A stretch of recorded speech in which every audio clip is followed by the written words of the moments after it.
Friends, ఈరోజు మనం భగవద్గీతలో ఒక మంచి శ్లోకం గురించి తెలుసుకుంటాం. ఏంటంటే శ్రీకృష్ణుడు అర్జునుడికి దివ్య చక్షు గురించి చెప్పేటువంటి శ్లోకం. దాని విశిష్టత ఎలా తెలుపుతున్నాడు చూద్దాం. నతుమాం సఖ్యసే ద్రష్టుం అనేనైవ స్వచక్షుష దివ్యం దదామితే చక్షు పశ్యమే యోగమైశ్వరం అంటే అంటే ఓ అర్జున, స్వచక్షుష నీ యొక్క చర్మచక్షువులతో నువ్వు ఆ దివ్యాత్మ అన్నమాట. ఇప్పుడు భగవంతుడిని మనం దేంతో పోలుస్తాము? దివ్యమైనటువంటి ఆత్మలు. ఆ దివ్యమైనటువంటి ఆత్మలను నువ్వు చర్మచక్షువులతో దర్శించలేవు.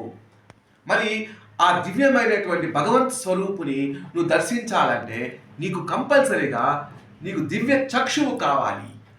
అందుకని నేను నీకు దివ్యం దదామితే చక్షువు, ఆ దివ్య చక్షువుని దదామితే అంటే ఇస్తున్నాను నీకు.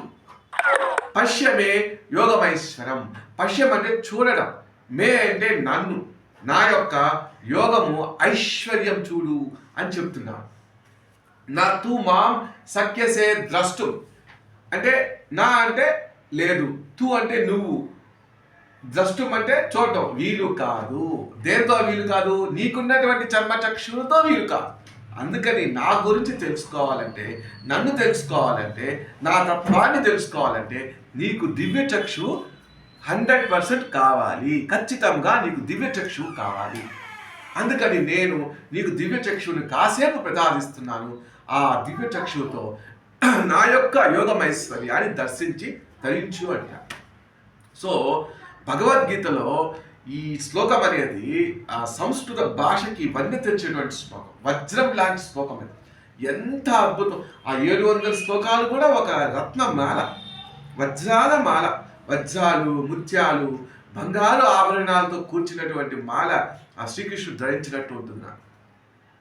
వేదవ్యాసి బ్రహ్మర్షి ఎంత బాగా రాశారు వేదవ్యాస. సో ఇంకోసారి చెప్పుకుందాం.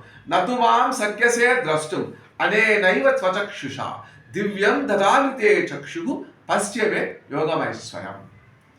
అంటే భగవంతుడిని దర్శించాలంటే మూడవ కన్ను కంపల్సరీ చెప్తున్నాను. మరి మూడవ కన్ను కావాలంటే ఏం చేయాలి? ధ్యానం చేసుకోవాలి. పూజలు చేస్తే మూడవ కన్ను తెచ్చుకోదు, జపాలు చేసినా తెచ్చుకోదు, కర్మ చేసినా తెచ్చుకోదు. ఒక్క ధ్యానంతోనే మూడవ కన్ను తెరుచుకుంటుంది. శ్వాస మీద ధ్యాస పెడతా ఉంటే ఇక్కడికి వచ్చి ఆగిపోయి ఇక్కడ పని జరిగి తెరుచుకుంటుంది. కాబట్టి మూడవ కన్ను కావాలంటే ధ్యానం చేయండి. భగవంతుని చూడాలంటే దివ్య చక్షు కావాల్సిందే. Thank you my dear friends. Thank you so much.